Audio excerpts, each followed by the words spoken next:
Film bosh qahramoni Rob Grey tushida maktabdagi eng go'zal jononni ko'rib xayollarga shunchalik berilib ketadiki, o'g'lining xonasiga kirgan onasi ko'rgan narsasidan qiladi. Uyatdan o'lay degan yigit ortiqcha gap so'zlarsiz sezdirmasdan maktabga ketishga harakat qiladi. Biroq o'ylaganiday bo'lmaydi. Uni maktab prezidentligiga bo'lgan saylovda o'g'lining yutqazganligidan norozi bo'lgan otasi to'xtatib qoladi. Robning bugun muhim suhbati borligini bilgan otasi unga eski suzish bog'ichini beradi va uni uchrashuvdan oldin kiyib olishini ta'kidlaydi. Robning o'ziga o'xshash dovdir do'sti Stenli u bilan birga maktabga jo'naydi va fantaziyalari haqida so'zlab beradi. Ammo yigitlar real hayotga qaytib, darsga jo'nashlari lozim. Ular maktabda Artur ismli botanikni uchratishadi. U pul evaziga o'qituvchilarning o'quv rejasini yozib beradi. Bu esa Robning qiz dugonasi Gabriela. Bu fantastik to'rtlikni maktabda umuman pisand qilishmasdi va voleybolchilar Robning shimini qo'llagan holda buni yaqqol ko'rsatib qo'yishadi. Yigitcha uchun bu katta fojia edi, ammo do'sti suhbatga kira olishi uchun unga toza kiyim topib berishga va'da beradi. Do'sti faqat shortikcha topa oladi xolos. Robning esa uni kiyishdan boshqa yo'li yo'q edi. Do'stining ruhini ko'tarmoqchi bo'layotgan Stelli unga hojatxonaga kirib, eng chiroyli qizni xayol qilgan holda kappa urishni taklif qiladi. Ayni shu damda Angelaning o'zi ularning oldiga keladi va Robdan u bilan qo'shimcha dars qilishni so'raydi. Biroq yigit juda ham band ekanligini bahona qilib, qizni Arturning oldiga jo'natadi. Stenli do'stining nega taranglik qilayotganligini tushunmaydi. Axir Angela maktabdagi eng ketvorgan qiz edi. Ammo Rob qandaydir jononni deb Gabriela bilan bo'ladigan uchrashuvni va sevimli ko'rsatuvlarni birga tomosha qilishni bekor qilishni istamasligini aytadi. Adabiyot darsi vaqtida barcha o'quvchilar og'izlarini darvoza qilib o'qituvchilarning so'zlariga mahliyo bo'lib o'tirishganda, Rob oldindagi suhbatga tayyorlanayotgan edi. Yigitni dars vaqtida suhbatga chaqirishadi va o'zini qo'lga olgan Rob taqdirini hal qilishga jo'naydi.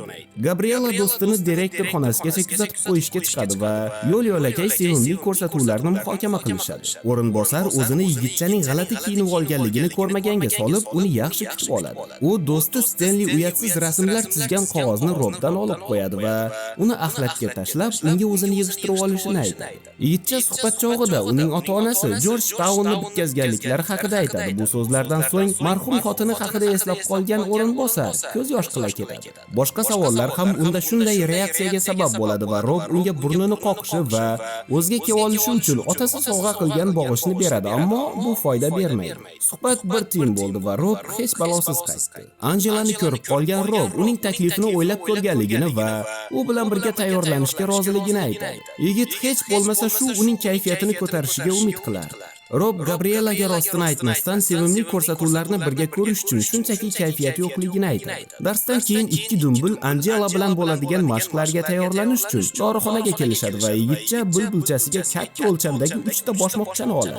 Mallasochning uyi oldida Robni qizning g'alati mehmoni kutib oladi, ammo buning oldinda uni nimalar kutayotganligini xayol qilayotgan Robga umuman farqi yo'q edi. Robni ko'p kuttirib qo'ymagan qiz uni xonasiga kirgizib, biroz qittak qilishni taklif qiladi va uyda ota-onasi yo'qligini ma'lum qiladi.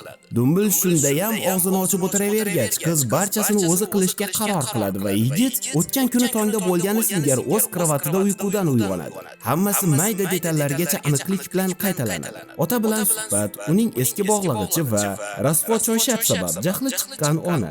Maktabga ketish yo'li ham juda tanish. Stenli ham kechagi tushini qayta so'zlaydi. Artur va Gabrielalar ham tanish so'zlarni aytishganda Rob unga shunday tuyulmayotganligini tushunib yetadi. U kechagi kunni qayta yashayotgan edi. Qo'lshim, shortcha va Angelaning iltimosi. Yigit bular shunchaki uning tushiga kirgan deb hisoblaydi. Shu sabab ham u dejavuni boshidan o'tkazmoqda. Ammo u bundan o'z foydasiga foydalana olmaydi va suhbat o'rinbosarning yig'isi sabab yana barbod bo'ladi. Hamshira oldiga borgan Rob unga yordam berishlarini so'raydi, ammo boshqalarga qanday yordam ko'rsatishayotganliklarini ko'rgan yigit buni o'zi hal qilishga qaror qiladi. U yana dorixonaga boradi, ammo bu safar u uchrashuv bekor qilinganligini Gabrielaga xabar qilmagan. Angela bilan mashg'ulot Robni yana o'z kravatiga qaytaradi va uni yana onasi ushlab oladi. Shu ketishda har kuni shu ahvol takrorlanadi. Rob endi avjiga chiqqanda yana ortiga qaytib qolayotganligini tushungach, buni tekshirib ko'rish uchun Jek kiradi va uning bu gumoni to'g'ri bo'lib chiqadi. Yigitning asablari bunga dosh bera olmay qoladi va voleybolistlar unga yana suv sepishayotganda u o'yinchoqni sindirib yuboradi va katta sinf bolalaridan qochishiga to'g'ri keladi. Qo'qqonga tushgan yigit to'shagida uyg'onish uchun shimini yechishga majbur bo'ladi. Bu safar u otasi bilan gaplashmaydi va do'stlaridan ham qochib bir xillikni o'zgartirmoqchi bo'ladi. Maktabga minimobilda keladi.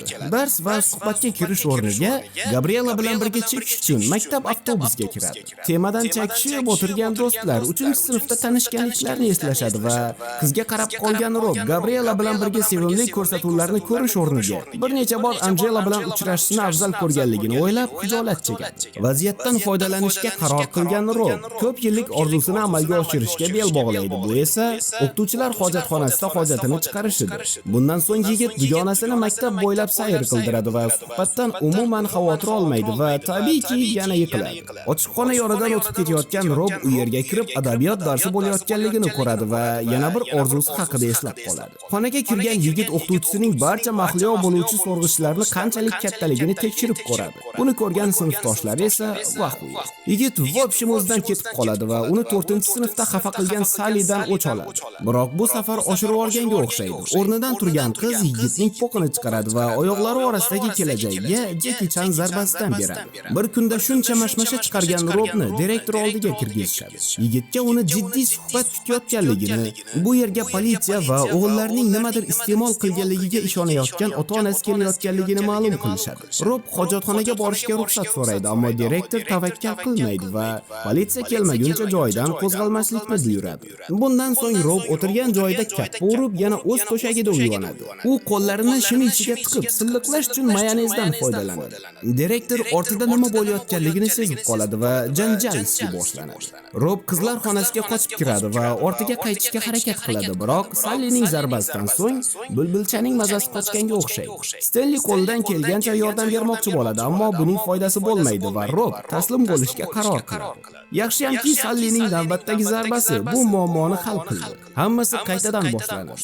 Biroq kuch qolmagan Rob ko'ngilxushlik qilishni istamaydi. Shuni bilan uning chehrasi ochilmaydi va Stenli uni gapga solmoqchi bo'ladi, biroq buning foydasi bo'lmaydi. Suhbat vaqti kelganda Rob buning xohishi bo'lmaganligi sabab o'rinbosarga yaltoqlanmaslikka qaror qiladi. U na o'qishga kirishni va na Angelanikiga mehmonga borishni istamasdi. Shu sabab uni hech narsa xursand qilmasdi. Angelaning oldiga borish o'rniga Rob Gabrielaning oldiga keladi va dugonasi unga ishonishiga umid qilib hammasini aytib beradi. Qiz uning gaplariga unchalik ham ishonmaydi, biroq do'stiga yordam berishga harakat qiladi va uni Arturning oldiga olib boradi. Biroq botanikning uyida mehmonlardan xursand bo'lishmaydi va g'alag'ovur Robni yana to'shakka qaytaradi. Bu safar Rob vaziyat haqida do'stlariga maktabda so'zlab beradi va Arturning buvisi mehmonlarga tashlanib qolgan vaqtda nima deganligini bilish uchun yaxshigina harakat qiladi. Ma'lum bo'lishicha bu g'alati so'z la'natni bildirar ekan va Rob undan qanday xalos bo'lishni bilmasdi. Yigit do'stlarini uni aldamayotganligiga ishontiruvchi so'zni topadi. O'ylab ko'rgan Stenli Robning qayerdadir xato qilganligini va uni to'g'rilamaguncha bu holat davom etishini ta'kidlaydi. Rob birin-ketin barchasini joy-joyiga qo'yishni boshlaydi. U Angelaga unikiga kayf qilish uchun borishini aytadi va do'stlarining maslahatlarini o'rganib, bu safar o'zini ancha qo'lga oladi. Rob birdan gap nimadaligini tushunib qoladi. U aslida Angelaga yoqmasdi. Qiz uyga vazifalari uchun undan foydalanishga qaror qilgan. Qiznikidan chiqqan Rob otasini ko'radi. U o'g'lining suhbatdan yiqilganligidan xabar topgan edi. U o'g'liga bog'ichni kiygizib, yana bir bor omadini sinab ko'rish uchun o'rinbosar oldiga olib boradi. Yigit yana bir bor qayg'uli hikoyani eshitishga majbur bo'ladi, ammo bu safar erkak o'zini qo'lga oladi va suhbat o'tkazadi. U yigitchadan Georgetownga topshirishni nega uning o'zi emas, ota-onasi istayotganligini so'raydi. Rob doim Gabriela haqida o'ylaganligi sabab o'qishi haqida hali bir qarorga kelmaganligini aytadi. Mast bo'lgan ota o'g'liga yordam berishga qaror qiladi va birgalikda qiznikiga jo'nashadi.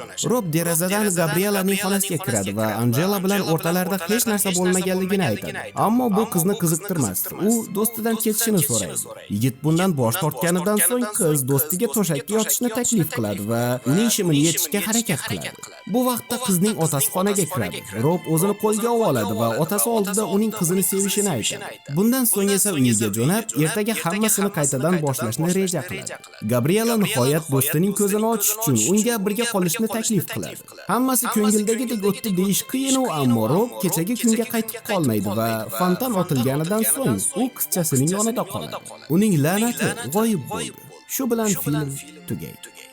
Do'stlar, tomosha qilganingiz